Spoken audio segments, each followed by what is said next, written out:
Air tebu versus air gula. Sama-sama berasal dari tebu. Apakah keduanya sama? Sering dibilang air tebu lebih aman daripada air gula. Bisa dibilang begitu sih, asal diolah dengan cara higienis. Bukan sembarang tebu, tapi jenis tebu marote yang airnya melimpah.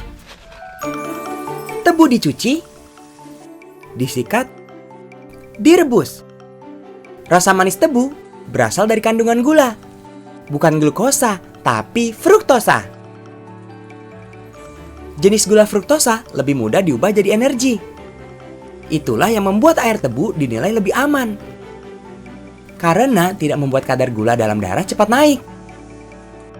Istilah kerennya indeks glikemik. Dari angka 0 sampai 100, indeks glikemik air tebu adalah 43. Sedangkan gula pasir angkanya 68. Makin tinggi angka indeks glikemik, makin sulit dicerna. Yang artinya bikin kadar gula dalam darah cepat naik.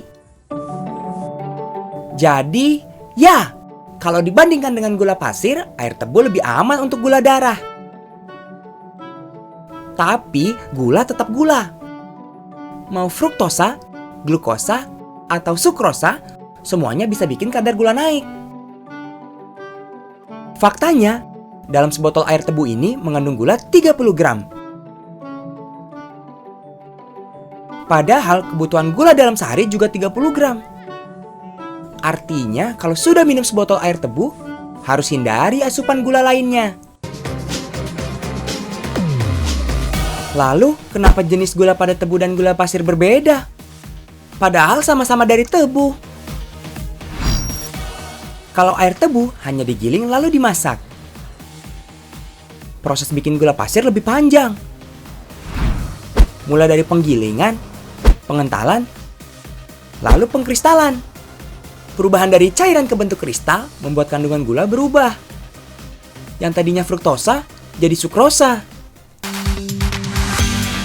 Sukrosalah yang bikin kadar gula darah gampang naik karena indeks glikemiknya tinggi.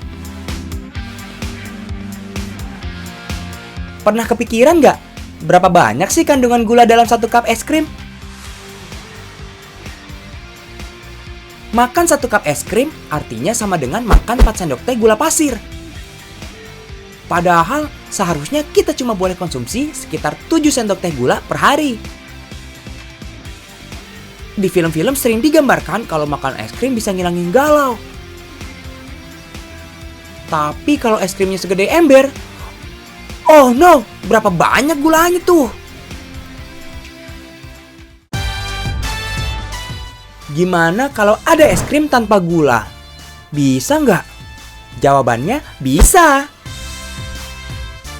Bukan sekedar rendah gula, tapi tanpa gula. Es krim ini nggak pakai gula sebagai pemanis. Gula pasir digantikan dengan pemanis dari daun stevia. Ada 3 jenis gula. Monosakarida yang biasa ditemukan pada buah-buahan. Disakarida yang terdapat pada gula pasir. Polisakarida yang terdapat dalam makanan pokok seperti beras, ubi, dan jagung. Daun stevia tidak termasuk dalam jenis gula apapun. Jadi nggak bakal bikin kadar gula dalam tubuh naik. Lebih aman buat penderita diabetes dan aman untuk gigi. Rasa manis stevia bisa sampai 200 kali lipat gula tebu. 1 sendok teh gula stevia, rasa manisnya setara dengan 14 sendok makan gula tebu. Mengganti gula pasir dengan stevia, apa cukup untuk bikin es krim ini lebih sehat? No, masih perlu bahan tambahan lain. Susu nabati rendah lemak dan bubuk fiber untuk menambah serat. Ditambah perasa alami, es krim sehat jadi lebih nikmat. No guilty. Terus, kalau es krimnya sehat, apa boleh dimakan sesuka hati? Of course not ya Sobat Unyil. Meski tanpa kandungan gula, jangan lupa sama yang namanya kalori. Beda varian rasa, beda juga kandungan kalorinya. Setiap kemasan es krim menghasilkan sekitar 60 hingga 120 kalori. Jadi, tetap perlu dihitung sesuai kebutuhan kita.